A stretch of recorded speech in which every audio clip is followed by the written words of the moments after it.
Next time you're on a flight, take a moment to look out the window at the wings. You probably see flaps, engines, and maybe a little flashing light. But what you're actually looking at is a massive, flying swimming pool full of highly flammable jet fuel.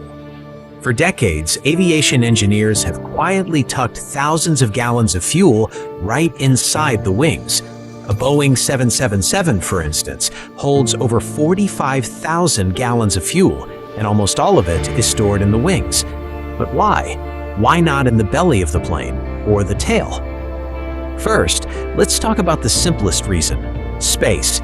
The main body of the airplane, the fuselage, is the moneymaker. Airlines want to pack that tube with as many passengers, suitcases, and cargo pallets as physically possible. Every single inch inside is valuable real estate. Now look at the wings. To generate enough lift to fly, wings must be large and thick. But structurally, they don't need to be solid metal. Inside the outer skin, a wing is mostly empty space, supported by a skeleton of metal ribs. Instead of leaving that massive volume empty, engineers realized it was the perfect rent-free storage units for jet fuel. But saving space is just the beginning. To understand the second reason, imagine carrying a heavy backpack.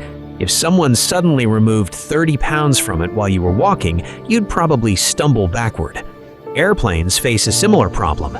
A large jet burns tens of thousands of pounds of fuel during a long flight.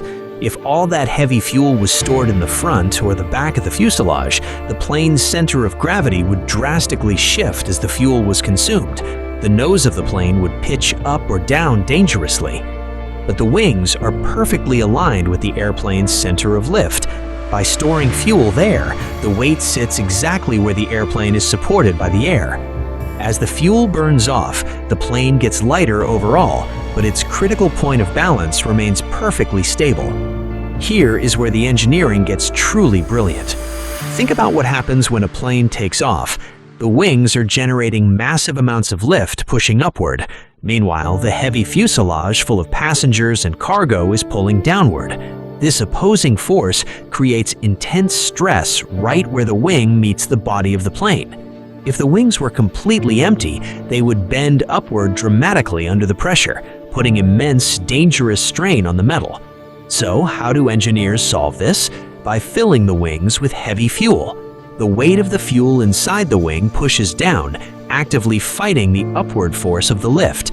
In aviation, this is called wing bending relief. The fuel acts as a counterweight, literally keeping the wings from snapping off. Finally, there's the crucial element of safety. Jet fuel is highly combustible. If an airplane experiences a rough landing or a landing gear failure, the main belly of the fuselage is the most likely part to scrape against the runway. If the main fuel tanks were located right under the passenger floor, the risk of a catastrophic fire would be incredibly high. By storing the fuel far out in the wings, engineers keep the most dangerous element of the aircraft far away from the passengers. Plus, the high-altitude, freezing air rushing over the wings acts as a giant natural radiator, keeping the fuel safely cool throughout the flight. So, the next time you gaze out an airplane window, you aren't just looking at a piece of metal shaped to catch the wind. You're looking at a carefully balanced, stress-relieving, safety-enhancing flying fuel tank that makes modern air travel possible. It's an elegant solution to a massive engineering puzzle. Hit that like button, share this video with a fellow traveler, and subscribe to the channel for more fascinating stories hiding in plain sight. Safe travels, and see you next time.